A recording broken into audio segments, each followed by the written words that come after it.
एक ऐसा पेड़ जिसकी परिक्रमा मात्र से ही बहुत सारे असाध्य रोग दूर हो जाते हैं। कानपुर से 30 किलोमीटर दूर स्थित साड़ थाना क्षेत्र के अंतर्गत आने वाले गांव दौलतपुर में यह एक ऐसा पेड़ है जिसकी परिक्रमा मात्र से ही बहुत सारे असाध्य रोग दूर हो जाते हैं। यह विचित्र तरह का पेड़ है, इसलिए इसका कोई नाम नहीं जानता है और लोग इसे अनजान पेड़ या अनजान बाबा के नाम से जानते हैं। आइए बात करते हैं यहाँ पर कुछ लोगों से और देखते हैं कि क्या पोजीशन है आगे। उनका नाम पता पूछने लगे तो मैंने कहा भाई नाम पता तो मैं जानता नहीं। एक आध लड़के को मैंने बताया, एक छोटे लाल भाई। तो उसके बाद में मैंने फिर अभी मीडिया वाले आए तो उन्होंने फ़ोन नंबर के लिए भी कहा, तो मैं एक दो जने का फ़ोन नंबर भी लिखा है मैंने। वैसे पुजारी जी ये बताइए कि पेड़ लगभग कितना पुराना है ये पेड़ लगभग 300-400 वर्ष से तो हम कम समझते नहीं हैं इसको। क्योंकि जब बताने वाले जिनकी उम्र 100-110 वर्ष की हो गई और वो ये कह रहे हैं कि हमारे बाबा परबाबा इसको ऐसे दिखे, तो इसके हिसाब से आप लगा लीजिए 300 वर्ष तो ऑलरेडी हो ही जाता है। वैसे यहाँ श्रद्धालुओं को आना कब से ज़्यादा चालू हुआ? मतलब भीड़ तो चालू हुआ जी ये जुलाई अगस्त से, जुलाई अगस्त के महीने, मतलब हाल ही में 5-6 महीने 4-5 महीने पहले से 4-5 महीने हुए। और ये हमरा मऊ है राजपति, जो आए थे हमरा मऊ से। हाँ। इनका नाम है राजपति। ये 3 जने थे और इनके जो है जीभ में कैंसर था। अच्छा अच्छा। वो तिबारा में जब आई हैं तो ये कहने लगे मुझे आराम है, और वो पहली तारीख के बाद फिर आए नहीं। 3 जने आए थे, तीनों ये पहली तारीख के बाद फिर आए नहीं है और आराम तीनों ही बता रहे थे। एक जो बूढ़े थे उनके पता नहीं क्या तकलीफ थी तो वो भी कह रहे थे आराम है। और उसके बाद ये जिस एक जना था उनके साथ में जिसके वो था टीबी, हाँ। तो वो ये बता रहा था, तिबारा ही आए थे वो। हाँ।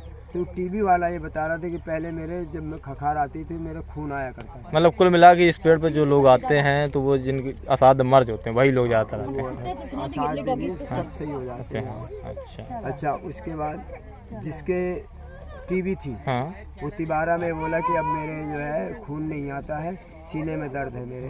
और तो उसको मैंने माटी दी थी, यहाँ की माटी ही दी जाती है मुख्यतः। जो भी हर इलाज में माटी ही जा रही है यहाँ की। तो उसको मैंने माटी दे दी थी। मैंने कहा भाई फिर आते रहना तो हमें बताना। तो वो लोग आए नहीं। उसके बाद में एक था मुन्नू, पेट में उसके दर्द था, ये भी हमरा मऊ का ही था। उसको थोड़ा आराम बता रहा था पहली तारीख में। टीबी वाले का मैंने आपको बता ही दिया।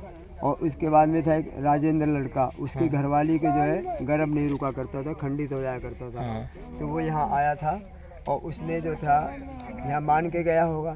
तो वो अभी पता नहीं तारीख मेरे याद नहीं है, वो आया था तो वो घंटी टांग गया यहाँ पे।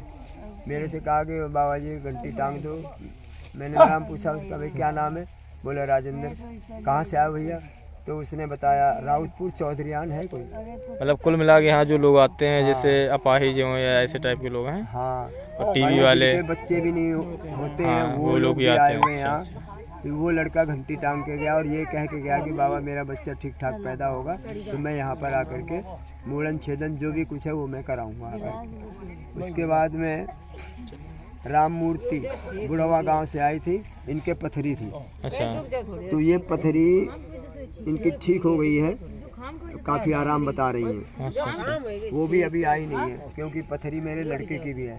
तो मैं सोच रहा था उनसे, मैंने कहा था कि आप आते रहना, मेरे लड़के की भी पथरी है, तो आप अगर ठीक हो जाओगे तो मैं किसी और से भी कह सकता हूँ कॉन्फिडेंस से पूरे कि हाँ भाई पथरी भी ठीक हो जाती है। लेकिन वो आई थी तो ये कह रही थी मुझे आराम है पथरी में भी। उसके बाद में एक बच्ची जो बोल नहीं पाती थी 3 बार आई है, 3 बार आने से वो बोलने लगी है। कहाँ की थी ये लड़की? ये कानपुर का लिखा हुआ है जिसमें कानपुर से। हाँ कानपुर लिखा हुआ है।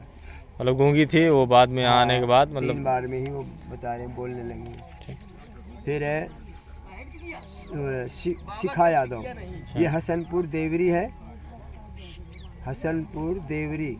हाँ 7 वर्ष पैरों से विकलांग थी। 3 बार आने पर आराम। अच्छा। एक है पार्वती, ये हिम्मतपुर कोई गांव है वहाँ से आए थे, हिम्मतपुर हितमापुर, हाँ। कानपुर जिले में ही है। आँखों में मारा था उसका, 2 बार आने पर आराम, मारा भी कट गया उसका। अच्छा। और 4 तारीख में है फिर करण बनियन खेड़ा, बवासीर थी इसको, अच्छा अच्छा 4 बार आने पर आराम। फतेहपुर जिला में है ये बनियन खेड़ा, इनके बवासीर थी और 4 बार आए हैं ये लोग, 4 बार आने में ही इनको आराम हुआ है। उसके बाद जब आना होता जो ज़्यादातर लोग जो आते हैं शनिवार के दिन ही आते हैं, शनिवार को ज़्यादा आते हैं। और वैसे और कोई शनिवार दिन? की रात से लेकर के इतवार हाँ। पूरे दिन यहाँ मेला लगता है। अच्छा, पूरे इतवार के पूरे दिन तक। शनिवार में ज़्यादा रहता है रात के समय, और दिन में थोड़ा कम रहता है। अब आज मंगलवार है, कल रात को बहुत ज़्यादा भीड़ थी यहाँ, और पूरा दिन हो गया आदमियों को आते ही, और रात तक आएंगे, अभी 12 बजे तक भी आदमी आएंगे यहाँ दर्शन करने के लिए। हाँ, देशराज है, इनके फालिस थी, रसूलपुर के थे। कहाँ पे? ओम लिखा हुआ है ये। हाँ, ओम तो लग रहा है। आगे की तरफ में गणेश जी, कहीं हनुमान जी, कहीं कुछ बना हुआ है। हाँ, ये ओम का। शेषनाग बना हुआ है।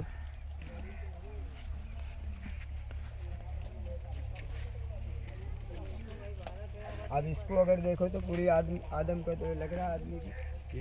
ये सिर हो गया, ये पेट वगैरह, छाती, ये पैर, ये सब नीचे। आगे जहाँ ये राधा कृष्ण की मूर्ति रखी, इसके पीछे गणेश जी बने हुए, माँ पार्वती है। शेषनाग है। कहाँ पे? ये रहे। अच्छा। पूरा देखो ना, ये फना बना हुआ है। हाँ हाँ। एक और मेरी यहाँ बैठा हुआ था, ये भी देखिए कुछ शेषनाग की ही आकृति है। ये भी देखो, ये भी सर्प की आकृति है। और यहाँ पर ये है गणेश जी है। ये सब सिंदूर से सने पड़े हैं ना, भरे हुए। ये सूंड वगैरह सब यहाँ है। बजरंगबली भी आकृति है, हाँ, है इसमें, बजरंगबली की भी है। तो नीचे बजरंगबली बाबा के भी आकृति समझ में आ रही है। अरे इसमें एक इसी की जो वो होती है ना, चैली बोलते हैं जिसे, हाँ। चैली में बिल्कुल नहीं, वो कपूर जला दिया, कपूर जला दिया। वो कागज पड़े थे तमाम, उसी में वो जल गए।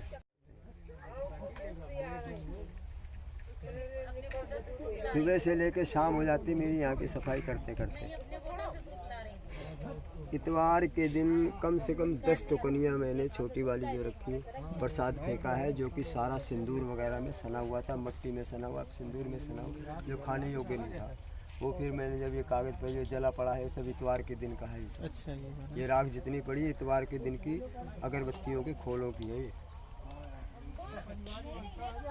राधे कृष्ण।